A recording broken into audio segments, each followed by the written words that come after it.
This is Jessica Williamson and you're watching ZapRoot.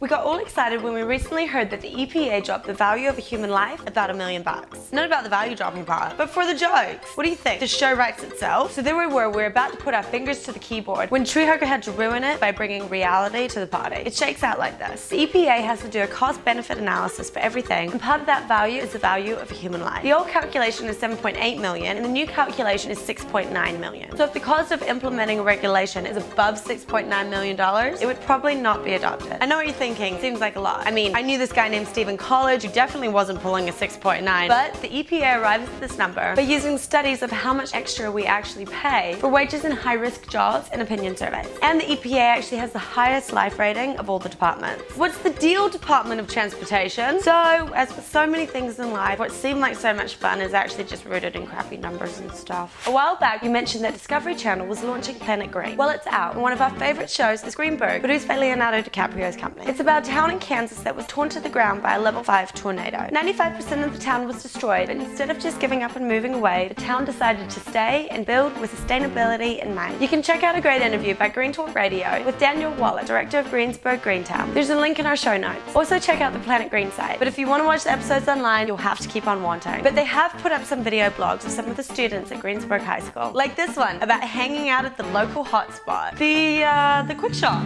We're at Quick Shop, one of the most important places in Greensburg since it's the only place to shop and get groceries. And it's probably one of the most popular places to find people too, because everybody has to come here. There's my dear friend Chase. If you're bored at home and you want to find something to do, I just come down to Quick Shop. Just kicking it here. Quick Shop. Yeah. Is that your favorite place to eat? Yeah. I mean, I like fine dining, so. Yeah, it's pretty top quality. If you want to have some fun or just waste some time, you should check out our community site. We've got lots of people blogging about all kinds of things, like Adeline, a British science junkie, or Jack, a vegan writer in LA, or Sarah, who's a naturist and just doesn't like wearing clothes. It takes all kinds. And the best blog entry this week wins this, sponsored by buygreen.com. There's a link in our show notes.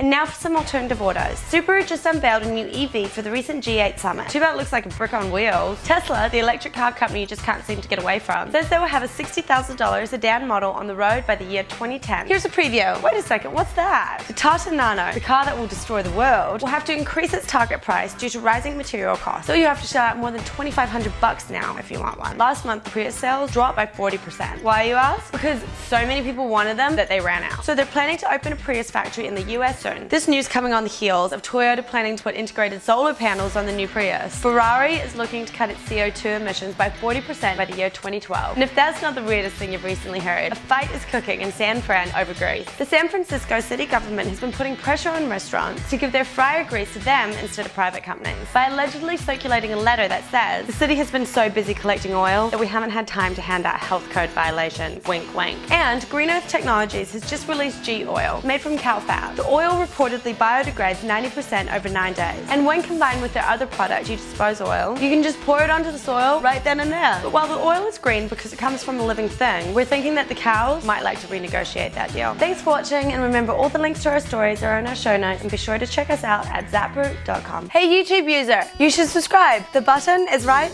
over here. Seriously, this button's all over the place.